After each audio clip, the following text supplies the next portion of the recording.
Matthieu 19. Lorsque Jésus eut achevé ses discours, il quitta la Galilée et alla dans le territoire de la Judée, au-delà du Jourdain. Une grande foule le suivit, et là il guérit les malades. Les pharisiens l'abordèrent et dirent, pour l'éprouver, est-il permis à un homme de répudier sa femme pour un motif quelconque ? Il répondit, n'avez-vous pas lu que le Créateur, au commencement, fit l'homme et la femme ? Et qu'il dit, c'est pourquoi l'homme quittera son père et sa mère, et s'attachera à sa femme, et les deux deviendront une seule chair ? Ainsi ils ne sont plus deux, mais ils sont une seule chair.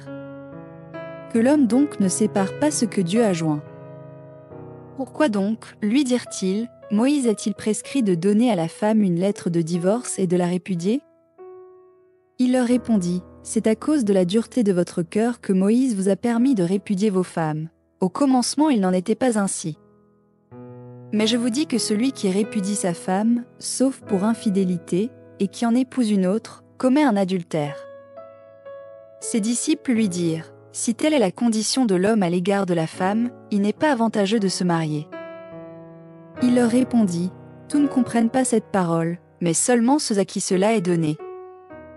Car il y a des eunuques qui le sont dès le ventre de leur mère. Il y en a qui le sont devenus par les hommes, et il y en a qui se sont rendus eunuques à cause du royaume des cieux.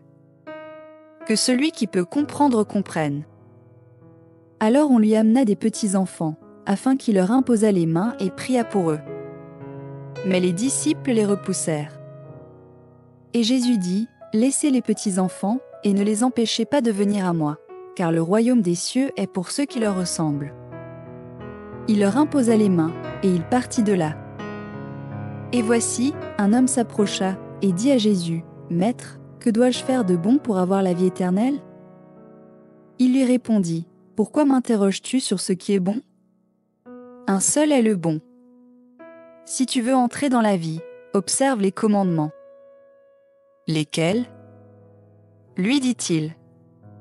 Et Jésus répondit, tu ne tueras point, tu ne commettras point d'adultère, tu ne déroberas point, tu ne diras point de faux témoignages. Honore ton père et ta mère, et tu aimeras ton prochain comme toi-même. Le jeune homme lui dit, j'ai observé toutes ces choses, que me manque-t-il encore ? Jésus lui dit, si tu veux être parfait, va, vends ce que tu possèdes, donne-le aux pauvres, et tu auras un trésor dans le ciel. Puis viens, et suis-moi. Après avoir entendu ces paroles, le jeune homme s'en alla tout triste, car il avait de grands biens. Jésus dit à ses disciples, je vous le dis en vérité, un riche entrera difficilement dans le royaume des cieux. Je vous le dis encore, il est plus facile à un chameau de passer par le trou d'une aiguille qu'à un riche d'entrer dans le royaume de Dieu. Les disciples, ayant entendu cela, furent très étonnés, et dirent, qui peut donc être sauvé ? Jésus les regarda et leur dit, aux hommes cela est impossible, mais à Dieu tout est possible.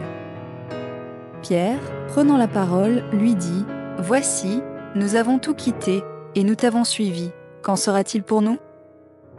Jésus leur répondit, je vous le dis en vérité, quand le Fils de l'homme, au renouvellement de toutes choses, sera assis sur le trône de sa gloire, vous qui m'avez suivi, vous serez aussi assis sur 12 trônes, et vous jugerez les 12 tribus d'Israël.